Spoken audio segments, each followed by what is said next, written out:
నమస్తే సార్. నమస్తే.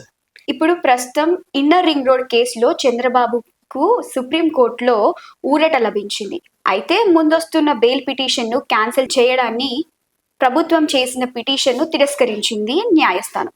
అయితే విచారణకు సహకరించకపోతే బెయిల్ రద్దు చేస్తామని సూచించింది. ఎన్నికల ముందు బాబుకి ఇది ప్లస్ అవుతోందా, మైనస్ అవబోతోందా? అది యాక్చువల్లీ సుప్రీంకోర్టులో ప్రభుత్వం వేసిన పిటిషన్ అది. ఈ చంద్రబాబు ముందస్తు బెయిల్, చంద్రబాబు గారు ఇప్పుడు ముందస్తు బెయిల్ మీద ఉన్నారు బయట. సో ఆయన బెయిల్కి సంబంధించి సగం టెన్షన్ తగ్గినట్టే. అయితే గవర్నమెంట్ ఈ ముందస్తు బెయిల్ వ్యవహారం తేల్చడం కోసం సుప్రీంకోర్టులో పిటిషన్ వేస్తే సుప్రీంకోర్టు ఇవాళ దాన్ని కొట్టేసింది.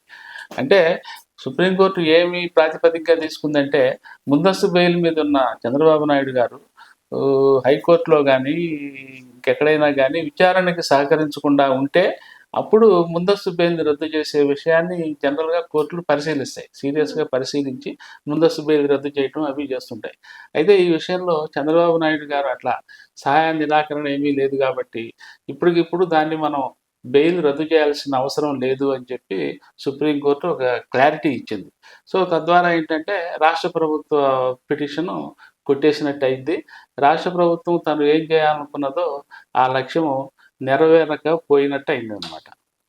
అది ఇంతకు మించి ఇందులో మనం దాన్ని ఇక లోతుపాతులు ఏమి దాని జోలికి పోనక్కర్లే. ఎందుకంటే ఆల్రెడీ చంద్రబాబు నాయుడు గారికి 2-3 కేసుల్లో బెయిల్ వచ్చినాయి. ఆయన బయట ఎన్నికల ప్రచారాలు అవి చేసుకుంటున్నారు. ఇప్పుడు ఎన్నికల సీజన్ కాబట్టి ఇక ఆయన మళ్ళీ ఆయన్ని లోపల పెట్టి ఎన్నికలు నిర్వహించే విషయాలు రాష్ట్ర ప్రభుత్వం, ముఖ్యంగా జగన్ ప్రభుత్వం అట్లా పరిశీలిస్తుంది అని కూడా మనం పెద్దగా అనుకోనక్కర్లేదు.